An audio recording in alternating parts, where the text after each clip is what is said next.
Hello friends, welcome back. I'm Beth, here to help you fulfill your potential in meditation. As most of you know, I don't have just one method that I teach to everybody, like one size fits all. Instead, I much prefer to teach people one-on-one. And the reason is that you're all different.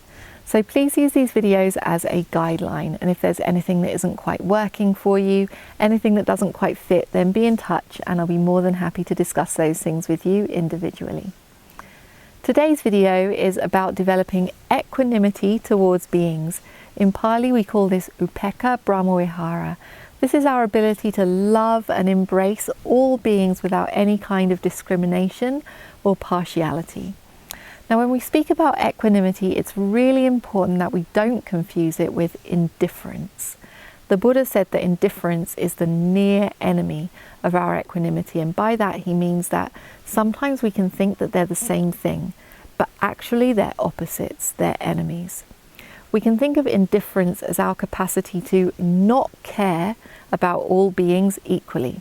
So, oh, never mind how they feel, or it's not my problem what's going on with them. That's our indifference. Our equanimity is the opposite. It's our ability to fully embrace, to fully care, to be fully open-hearted to all beings without any kind of discrimination or partiality. For that reason, it's really important that if we want to develop equanimity, first of all, we develop our loving kindness, our compassion, and our mudita. Now, I've made separate videos on all of those practices, on loving kindness and compassion and mudita. I'll put the links to those just below this video, so I'm not going to explain the details of those practices too much right now. Just to say that we want a strong foundation in those before we develop equanimity. So what to do if we've already done those practices, loving kindness, compassion, mudita, and now we want to develop equanimity? Well, the first thing that we need is the being or the group of beings that we're going to send our equanimity to. And then we want to find a perception of that being or that group of beings that we want to work with. So it could be with our eyes closed, we hold a mental image. We could work with the name of the being or of the group. We could work with a picture with our eyes open even, but whatever perception we feel comfortable and confident working with.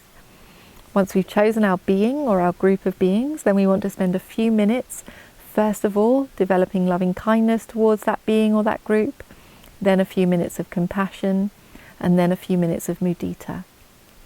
Once we've developed all of those three, then we're going to add the magic ingredient that turns our practice into equanimity. And the magic ingredient is a reflection on karma. We want to reflect that all beings are the owners of their karma. We are happy or we suffer in accordance with our actions.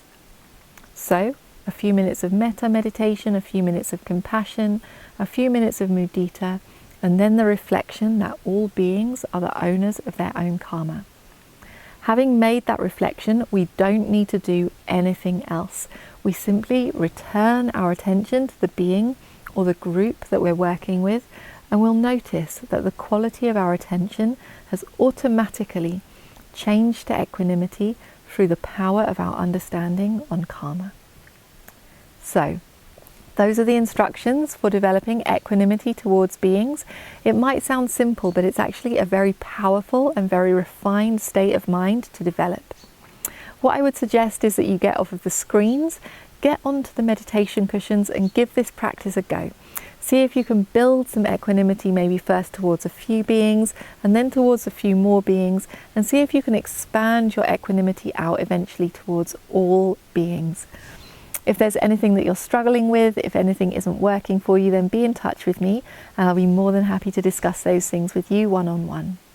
As most of you know, I do all of my work on a donation basis, so I encourage you to support me either through Patreon or through my website so that I can continue to make these videos for you all. Thank you so much for your support. Wishing you the best with your meditation.